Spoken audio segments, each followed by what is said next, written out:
My name is Camilla Hartley, and I'm 40 years old. If you looked at my life from the outside a year ago, you'd probably have thought I had it all figured out. Remote senior data analyst, six-figure salary, cute two-bedroom apartment in the Pearl District, a smart, creative 14-year-old daughter who still actually liked hanging out with me. But you wouldn't have seen the other part of the picture. You wouldn't have seen my bank app open at 2 a.m., my thumb hovering over transfer, my chest tight because my balance was sliding lower and lower every month. You wouldn't have seen how often my phone lit up with messages from my family, never just to ask how I was, but to ask for something. You wouldn't have seen the truth. For almost a decade, I wasn't a daughter or a sister. I was an ATM with a pulse. Dad's mortgage? I covered it. Mom's utilities when she forgot to pay came out of my account. My younger brother Brandon's big dream of opening a craft brewery in downtown Portland? That was me too. I put up $65,000 to help him get started with his 2020 Audi as collateral. We even had a lawyer draw up the paperwork. It was all very professional. Signatures, witnesses, terms, interest rate, default clauses. Family helps family, right? That's what I told myself every time my stomach clenched at the size of the transfers. I kept two spreadsheets, one for my job and one for my family. The first made me money. The second bled me dry. Still, for years, I pushed the discomfort down. I told myself it was temporary, that once Brandon's brewery took off and my parents got back on their feet, I'd get some relief. Maybe a thank you, maybe even a surprise visit where nobody asked for anything. That never happened. Instead, the more I gave, the more normal it felt for them to take. I didn't know it yet, but that pattern was going to end on a Tuesday afternoon with a leather journal, a backyard party, and my brother laughing while my daughter bled. It started with a reservation that didn't matter. I'd booked a cozy booth at Jake's Grill for Brandon's 31st birthday. Just the four of us, me, my daughter Maya, and our parents Leonard and Elaine.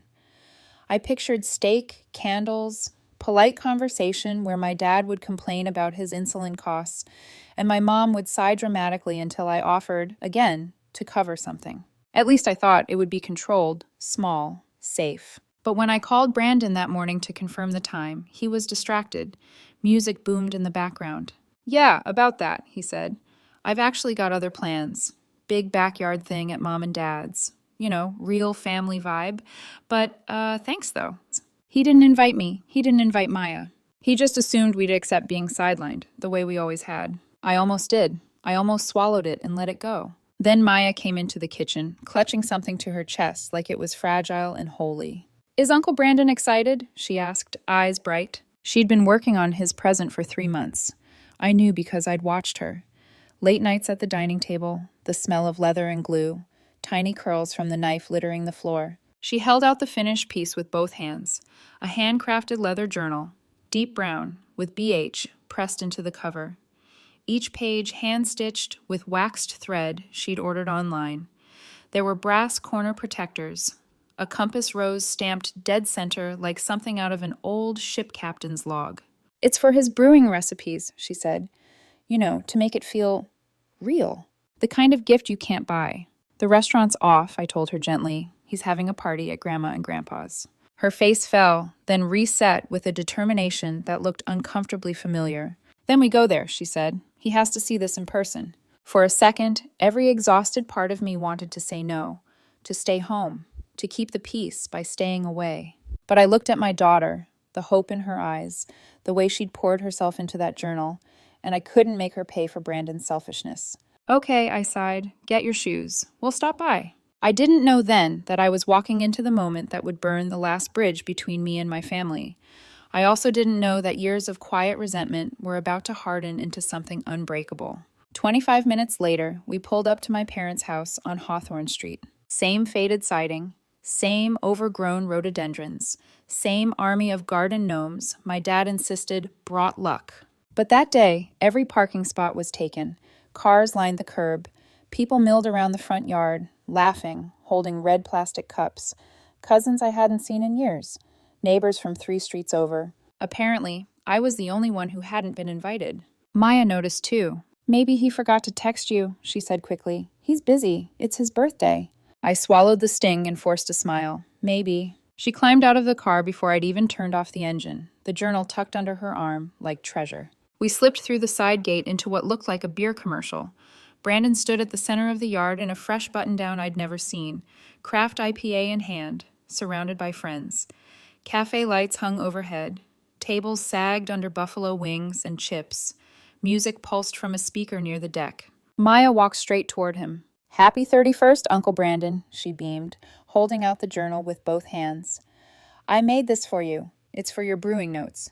Every page is—" He barely glanced at her. "What's this supposed to be?" he said, loud enough for the people around him to hear. He flipped it open with 2 fingers, thumbed through the empty pages she'd left ready for his recipes. Silence stretched. Then that familiar smirk curled across his face, the one I'd seen since we were kids, right before he did something cruel and called it just a joke. "Handmade garbage," he snorted. "Completely worthless." Laughter rippled through his little circle of friends. Before I could move, he hurled the journal. Leather and brass hit Maya's cheek with a sickening thud. She stumbled backward, the journal bouncing off the concrete and skidding across the patio. The music didn't just lower, it died. Conversation snapped off mid-sentence. The entire yard froze. A thin line of blood appeared just below Maya's eye where the corner had caught her. Her hand shook as she pressed her fingers to it, more shocked than anything. My father looked up from his lawn chair, insulin pump tubing visible under his faded t-shirt. He chuckled. Actually chuckled. My mother, licking barbecue sauce from her fingers, shook her head like this was mildly annoying. "Kids today and their little projects," she muttered to the woman beside her. A cousin I barely recognized lifted her phone and started recording. On the family group chat, my watch buzzed. "Classic Brandon," someone had already typed. "Real family gathering right here. And look who finally showed up, LOL. Maya's lower lip trembled. She didn't cry. Not yet. She just looked at me like she was trying to understand what had just happened, like the world had tilted sideways. I knelt down beside her and picked up the journal. The spine was split. One of the brass corners was bent inward, teeth marks where it had hit the ground. 3 months of her careful work, destroyed in 5 seconds. Brandon had already turned his back. "Anyway," he said to his friends, lifting his beer, like I was saying about this new hop blend, something in me went very, very still. It wasn't the usual mix of hurt and guilt and be the bigger person that I'd been marinating in for years. It was colder than that, cleaner. I pulled my phone from my pocket. First, I took a quick photo of Brandon's Audi parked diagonally on the lawn, license plate clearly visible. Collateral, my mind whispered. Then I opened my banking app and scrolled to the scheduled payments. There it was, Hartley Mortgage, $2,200. Auto pay, first Friday of every month, 96 payments in a row. Thumb hovering, I looked around the yard. My dad, smirking. My mom, dismissive. Phones out. Recording my kid's humiliation like it was premium content. Maya's hand tightened around my sleeve. Her voice was small. "Can we go home, Mom?" I clicked cancel scheduled payment. A green confirmation banner flashed across the screen. Then I opened the family group chat that was still buzzing with laughing emojis and commentary, attached the photo of the Audi and a screenshot of my now canceled mortgage auto pay, and typed one sentence. "Everything stops today. You're on your own." Phones buzzed around the yard like angry wasps. Heads turned. Brandon's smile faltered. "You're kidding, Camila," he scoffed. "It was just a joke. Don't be dramatic." I didn't answer. I wrapped my arm around Maya's shoulders and steered her toward the gate. The cafe lights swayed above us, as if a breeze had just picked up, though the air was completely still. Behind us, people started talking again, louder this time, voices edged with panic. Someone called my name. I kept walking. The gate swung shut with a metallic clang that felt final. In the car, Maya pressed napkins from the glove box to her cheek, silent tears finally spilling over. "Did I do something wrong?" she whispered. I gripped the steering wheel so hard my fingers hurt. "No," I said, "you did everything right." I didn't tell her that this was the moment everything changed, that the chain I'd been dragging for 8 years had just snapped. I didn't tell her that what started with a canceled payment and a single text message would eventually end with sheriffs, restraining orders, and a postcard that said 7 words I never thought I'd send to my own blood. I just drove us home, the weight of what I'd done pressing down on my chest, and the first fragile taste of quiet, dangerous freedom blooming underneath. That night, after the party, our apartment felt too quiet. Maya went straight to the bathroom, closing the door a little too carefully. I could hear the faucet running, the rustle of gauze and antiseptic from the first aid kit. I stood in the kitchen, still holding my phone like it might bite. On the counter, her damaged journal lay open, the split spine yawning, the bent brass corner catching the light. My notifications were a wall of noise. The family group chat had gone from laughing emojis to full-blown hysteria. "Camilla, what did you do?" from Mom. "You can't just cut off your parents. We're not strangers," from Dad. "You're overreacting," from Brandon. "Maya's too sensitive. It was a joke." Aunt Lisa chimed in. "You don't punish the whole family over a kid's art project." Art project. My jaw clenched. I scrolled. Messages stacked on messages. Guilt, manipulation, thinly veiled threats. I hit leave conversation. One by one, I blocked every number. Mom, Dad, Brandon, aunts, cousins, everyone who thought they were entitled to a piece of me because we shared blood. The silence that followed was so sudden it made my ears ring. Maya emerged from the bathroom, a butterfly bandage perched under her eye. Her cheeks were pink from scrubbing. She walked over to the table, stared at the journal for a long moment, then gently picked it up. "Can I fix it?" she asked. "You don't have to," I told her. My voice sounded rough. "It's okay to let it go." She shook her head. "I don't want him to be the reason I stop making things." That sentence landed somewhere deep inside my chest. "Okay," I said softly, "then fix it." She sat up at her desk, pulled out wood glue and leather cement from her drawer, and began working with slow, methodical movements, her tongue pressed to the corner of her mouth, brows knitted in concentration. I watched her for a moment, then went to the couch and opened my laptop. Numbers, contracts, dates, all the pieces I'd been trying not to look at clearly for years. The brewery loan agreement sat in my email, signed and scanned. Brandon's name, my name, the amount, $65,000. His Audi listed as collateral, 3 months delinquent.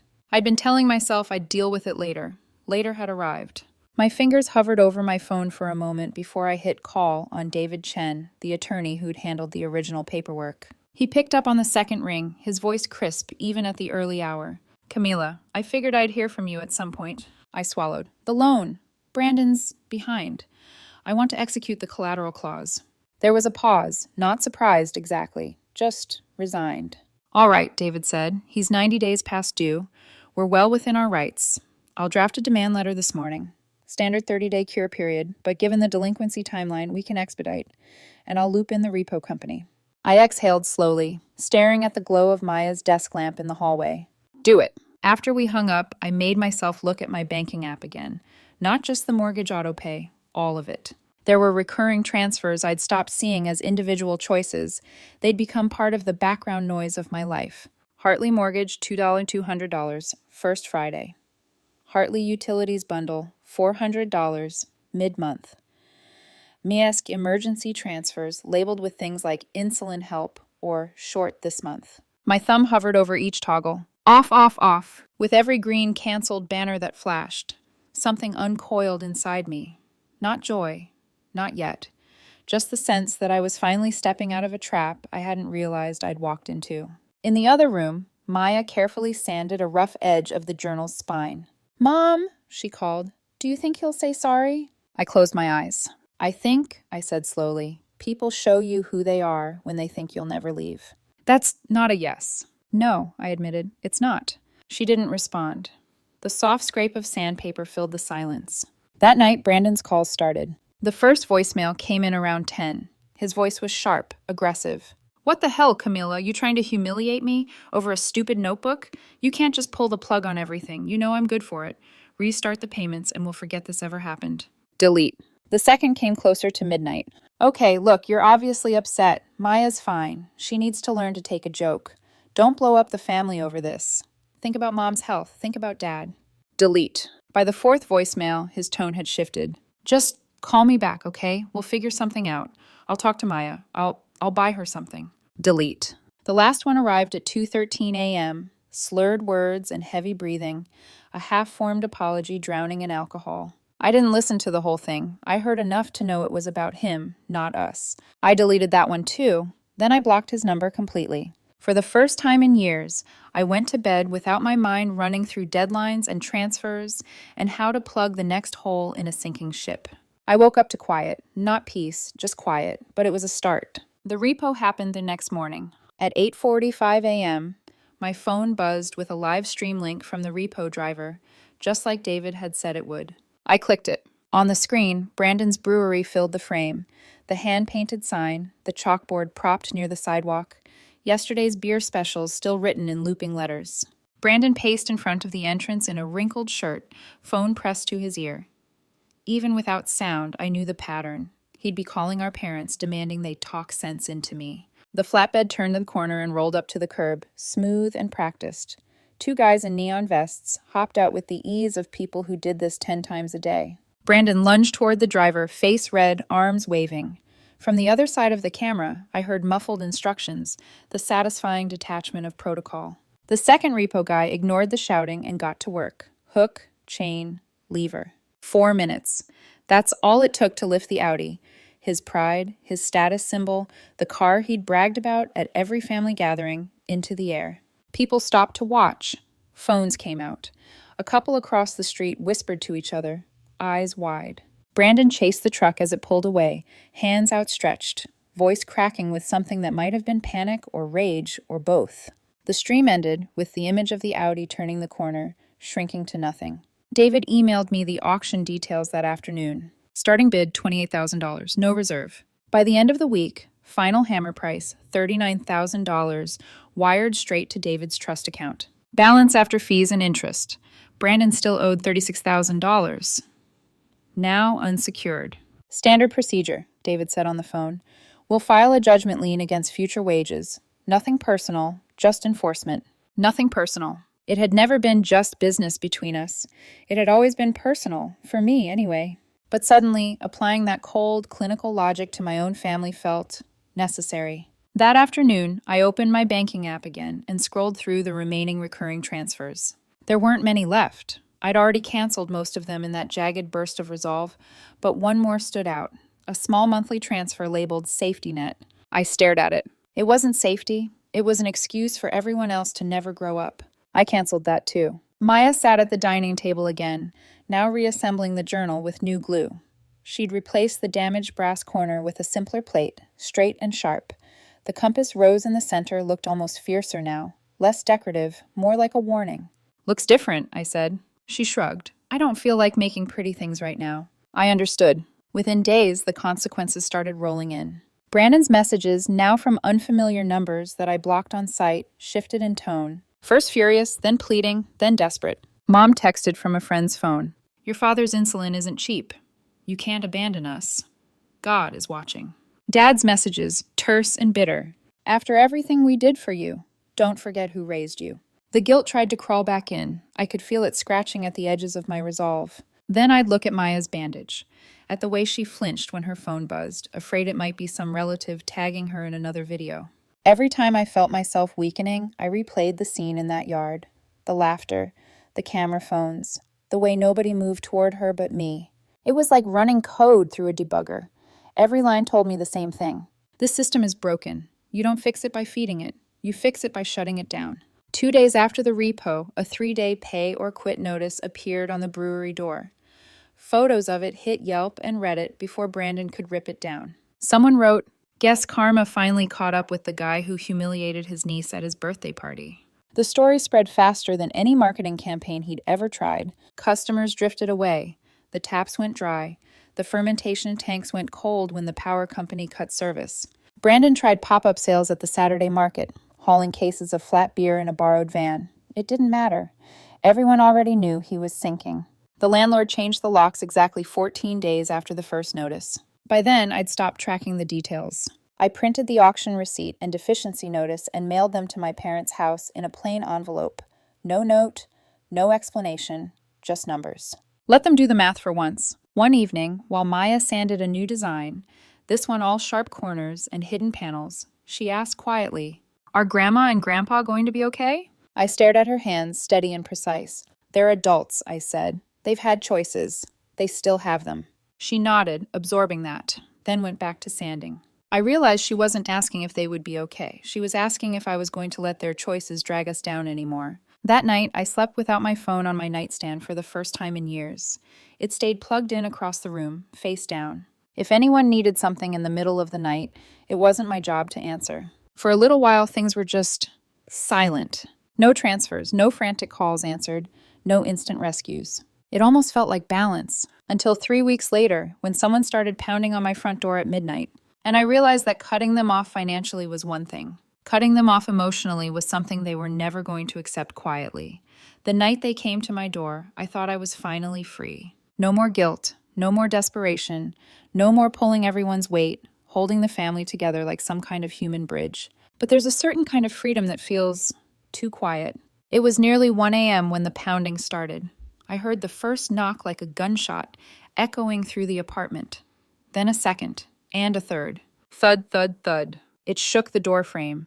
My heart skipped a beat. I bolted upright in bed, barely able to catch my breath. "Maya," I called out, but my voice was barely a whisper. I scrambled out of bed and rushed to her room. Her eyes were wide, filled with panic. She had already hidden herself inside the closet, her knees drawn to her chest. I dropped to my knees beside her, reaching through the dark to pull her close. "Mom," she whispered, voice trembling. "What's happening?" I held her tighter, my mind racing. "It's okay. Just stay here, lock your door, and don't make a sound." The pounding continued, relentless, with an urgency that felt more dangerous than ever. "Mom, are you sure?" Maya asked, her voice breaking. I didn't answer her. I couldn't, because the voice that followed the pounding was unmistakable. "Camilla!" Brandon's voice, slurred, filled with rage. "Camilla, open the damn door!" I swallowed hard, my heart slamming in my chest. "Stay hidden," I told Maya again, my voice firm now. "I'm going to call the police." I slipped out of her room, moving quietly through the dark hallways of the apartment. Every knock on the door sent fresh waves of anxiety through me.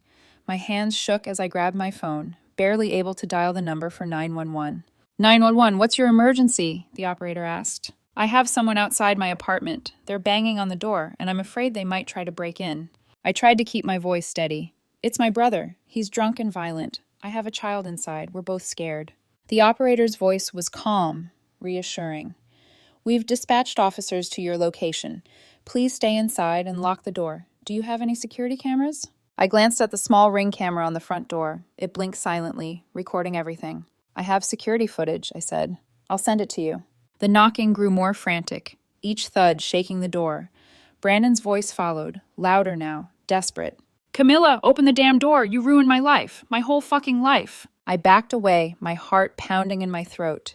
The panic was rising, but I kept my breathing steady. As I stepped back into the kitchen, my eyes flicked to the clock on the wall. It was 1:15 a.m. The police would take minutes to get here. 4 minutes, the operator had said, but it felt like a lifetime. Another knock rattled the door. Then came another, more violent, and this time I heard the sound of Brandon kicking at the baseboard. Splinters flew as the wood cracked. It wasn't just the sound of rage now, it was the sound of something breaking beyond repair. Maya's muffled sobs came from her room, but I had no time to comfort her. I needed to focus. My phone was still in my hand, the police dispatcher's calm voice filling the space around me as I held down the panic. "We're here in 3 minutes. Stay inside and stay calm, ma'am." I heard sirens in the distance. Then Brandon screamed, his voice raw, more shattered than I'd ever heard it before. "Camilla, please, it's me, your brother. Don't shut me out." I felt the air change. The rage in his voice turned to something desperate. It was as if the layers of arrogance and pride had been stripped away. This was no longer a man trying to intimidate me. It was someone crumbling, someone who had lost everything and didn't know how to get it back. But I wasn't his savior anymore. I wasn't the bank. I wasn't his fallback. I was done. The door rattled again, louder this time. Brandon's breath was heavier, unsteady. "Let me in." I stared at the door, unblinking. The sound was unbearable, like the end of everything we had been, family, even when it had been toxic. The doorbell rang once, then again, and I finally knew the police were here. The sirens echoed louder, closer. I could hear their engines on the street outside. I stepped back from the door, my hand shaking as I clicked the button to unlock the deadbolt. I needed them to take over. Just as the first police car pulled up, I heard Brandon's voice again, slurring, stumbling. "We're blood, Camilla, we're family." I didn't flinch. A pair of uniformed officers appeared on the other side of the door. They stopped at the porch, their flashlights sweeping over Brandon's stumbling figure, still standing, hands raised, like he was pleading for something. "Sir, step away from the door," one officer ordered. Brandon's voice cut through the air, strained, desperate. "I didn't mean it. I swear I didn't mean it." He didn't stop. He lunged forward, drunken, wild. The officers reacted quickly, hands reaching for their cuffs. They grabbed him, pushing him back against the porch railing. The other officer pulled out his radio, calling for backup as Brandon fought against their hold. The second officer spoke to me through the cracked door, his voice calm but firm. "Ma'am, you're safe now. You and your daughter. We're taking him in." I nodded, my throat tight. Brandon's voice reached a fever pitch as they dragged him away, his face flushed with alcohol and rage. "You ruined everything!" I didn't respond. The officer glanced at me, nodding to the Ring camera mounted on the wall. "Do you have footage of the incident, ma'am?" I stepped inside, grabbing my phone, my hands still trembling. I opened the app, scrolling through the footage, my heart still pounding. I handed it to him, and he nodded. "Thank you. We'll be taking care of the rest." They cuffed him and led him to the back of their patrol car. He was still shouting, though his words were more garbled now. I heard him scream my name one last time before the car doors slammed shut. The officers left. Maya came out from her room, her face pale, eyes wide with fear. "It's over, Mom?" she asked quietly, barely above a whisper. I walked over and hugged her close, breathing in the familiar scent of her hair. "It's over," I said, though I wasn't sure if I believed it yet. I could feel her heart racing against mine, her hand clutching mine like a lifeline. She didn't need to know the details. All she needed to know was that I was never going to let anything hurt us again. For the first time in a long time, I felt something like peace. It wasn't perfect, it wasn't resolved, but it was mine. I kissed the top of her head. "Let's get some sleep." The weight of what had just happened lingered, but I could finally breathe. I was done waiting for my family to change. I had learned finally that some doors need to stay closed. The next morning I woke up early, ready for whatever came next. But for once, I felt like I could face it without fear. The days that followed were a blur of motions, decisions, and reflections I wasn't ready to make. I kept my phone turned off as much as possible, not wanting to hear any more messages from Brandon or my parents. The weight of the silence felt different this time, not oppressive, just quiet. The kind of quiet that felt earned. But the aftermath wasn't so easily dismissed. The police report came the next morning. Brandon was officially charged with disorderly conduct and trespassing, his actions that night clearly documented. I got a copy for my records, though I didn't need to read it. I knew exactly what had happened. By the time I'd finished reading through the report, my thoughts kept drifting back to that text message, the one I had sent to the family group chat that night. "Everything stops today. You're on your own." The text had been so simple, so matter-of-fact. But I hadn't fully realized how final it felt until the following week when the first eviction notice arrived. I had stopped all transfers, including the one that had kept my parents' house afloat. My father's insulin was no longer my responsibility, and my mother's unspoken demands for my time and resources no longer my burden to carry. They weren't the only ones who suffered. The decision to sever all ties, the family, the guilt, the constant emotional blackmail, was not without its own consequences. It wasn't just Brandon's business crumbling. My own job became a battleground. That first week after the incident, my office received a formal complaint from my parents. They'd gone to HR, claiming I had misused family ties for personal gain, accusing me of making their lives difficult for reasons unknown. The accusation came as a punch I hadn't anticipated. For a moment, I wondered if I'd gone too far. But then, I thought about the year I'd spent making excuses, about the nights I'd stayed awake, wondering how I was going to pay for everyone else's mistakes. My decisions had been as much about my peace as they were about protecting Maya from the dysfunction they'd perpetuated. I did not answer their calls. I did not respond to their complaints. The company had HR investigate the claim, and the investigation confirmed what I had hoped. My actions at work had been above board, my performance untainted by personal matters. But the suspicion my parents had cast on me lingered, and I could feel the ripple effect at the office. I was still Camilla Hartley, senior analyst with six-figure salary, but now I was also the woman who cut off her family. And in the world of corporate America, even in the city of Portland, there was no escaping the buzz around it. "Is everything okay at home?" someone from HR had asked me, not long after the report came in. It was a question I had heard 1,000 times, dressed in 1,000 different tones: sympathy, concern, judgment. But this time it felt different. I could feel the eyes on me, the speculation thick in the air. I realized I didn't owe anyone an explanation. At the end of the day, the work I did was mine. The career I'd built was mine. Maya and I were enough. We had everything we needed, except for the expectations that came with being part of a family that didn't know how to love without taking. I kept my focus on Maya. She was quieter now, a bit more withdrawn, but steadier than before. She had started seeing a therapist at school, and I noticed a slow but steady improvement in her confidence. Her eyes, once clouded with worry, were now clearer.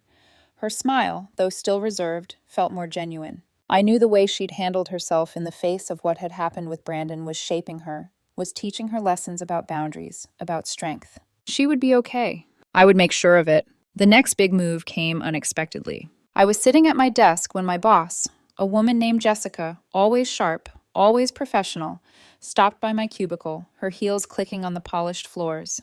"Camilla," she said with a smile, "can we talk for a second?" I followed her into the conference room, half expecting some uncomfortable conversation about my parents' complaint.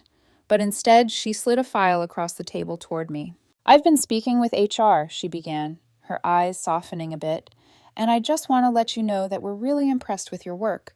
There's a position opening up, head of data analysis, managing a small team.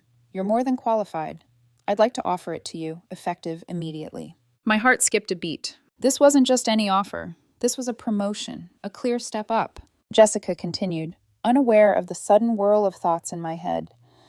"It's a big responsibility, but I think you've got the right experience, and if you decide to take it, we'll be making it permanent within a few months." I blinked a few times, trying to process the words. "Are you sure?" I asked, trying to hold back a smile.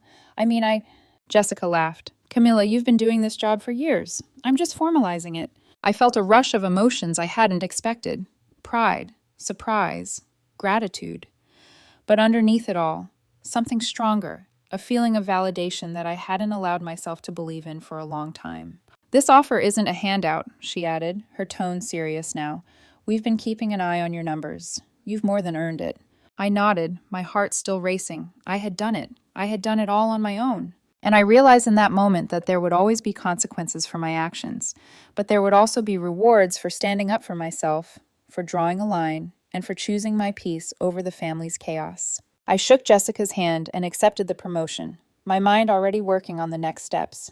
But for now, I allowed myself one brief moment to celebrate. Maya and I went to dinner that night, just the two of us. We laughed, we talked, and I could feel the weight of what had happened starting to lift, bit by bit. I didn't know what the future would hold, but for the first time in a long time, I knew I was ready for it. The promotion was just the beginning. With every step up at work, with every successful project I managed, I felt more confident, more in control.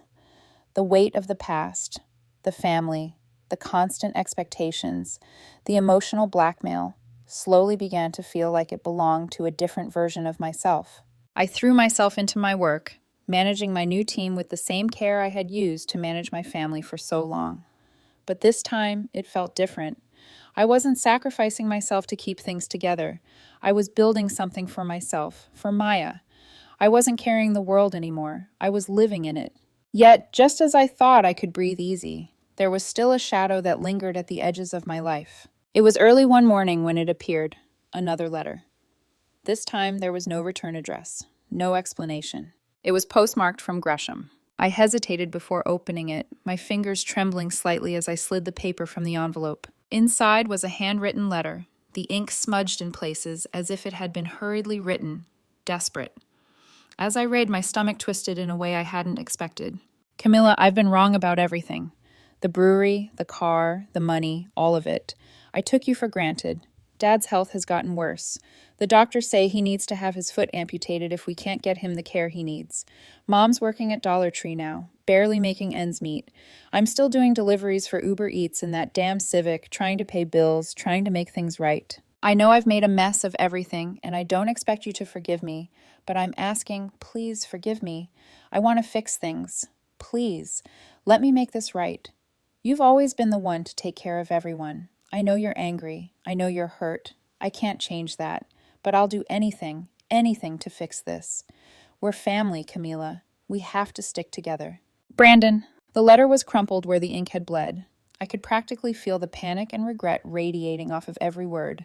But the truth was, I didn't feel sorry for him. I felt a pang of relief, a strange peace that came with knowing this was no longer my problem to fix. I placed the letter down on the counter, my gaze lingering on the words. The sense of finality washed over me once again. I wasn't going back to that. For so long, I had been the one holding everyone up, carrying their baggage and their mistakes.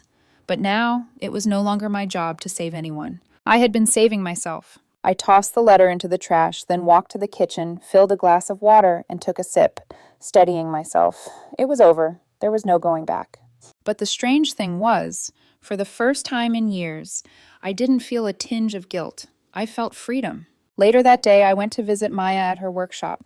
She was sitting at the workbench, making delicate adjustments to one of her designs. The room smelled faintly of cedar and glue. "Mom?" she asked without looking up. "Do you think we'll ever see them again?"